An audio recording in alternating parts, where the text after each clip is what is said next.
Barangay Hinebra mga bro, matutuwa sa pinapakitang laro ni Justin Brownlee at Magnolia palit import na naman.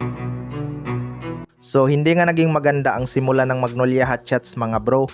0-3 na nga ang kanilang kartada at ang huling tumalo sa kanila ay ang Blackwater Bossing. Hindi nga nagustuhan ni Coach L. Tenorio ang naging performance ni Noni Omot despite na nag-a-average ito ng 30 points sa kanyang tatlong laro. Isa nga sa problema kay Omot mga bro ay ang kanyang rebounding. Kahit 6'9 ang tangkad nito, nagtala lamang ito ng 22 rebounds sa kanyang tatlong laro. Pang isang laro lang yan ang ibang import kaya hindi talaga mananalo ang Magnolia Hotshots dyan. Ayon nga sa source mga bro ay papalitan na daw ng Magnolia Hotshots itong si Noni Omot. Well, para sa akin mga bro, iba pa rin talaga yung mayroon kang import na kahit hindi ganun kahalimaw sa scoring, basta masipag lang sa depensa at lalo na sa rebounding. Marami na kasing scorer ang Magnolia Hotshots mga bro, pero wala nga sila gaanong player na handang makipagpalitan ng mukha sa ilalim. Kung masipag lang tong si Noni Omot sa rebounding, panigurado hindi to papalitan, kaya lang mas mahalaga pa rin talaga yung depensa. Dahil useless nga ang kanyang 30 points average kung walang depensa. Dahil nakakapuntos lang din ang kalaban. Bihira nga lang sa Magnolia Hotshots na bukya ang naging simula sa Commissioner's Cup mga bro, kaya nababahala na itong si Coach L. Tenorio.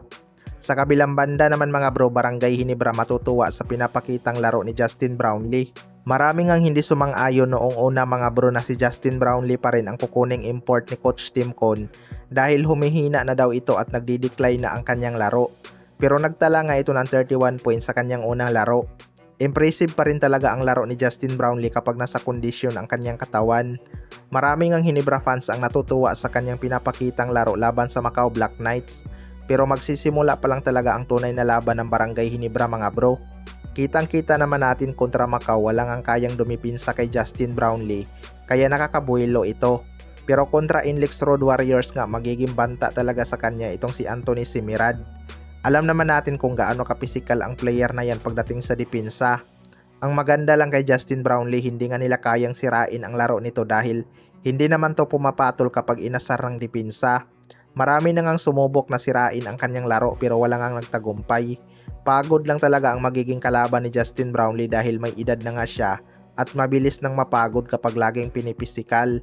Pero mautak naman tong si Justin Brownlee. Marami naman siyang teammate na handang mag-step up sa kanilang opensa.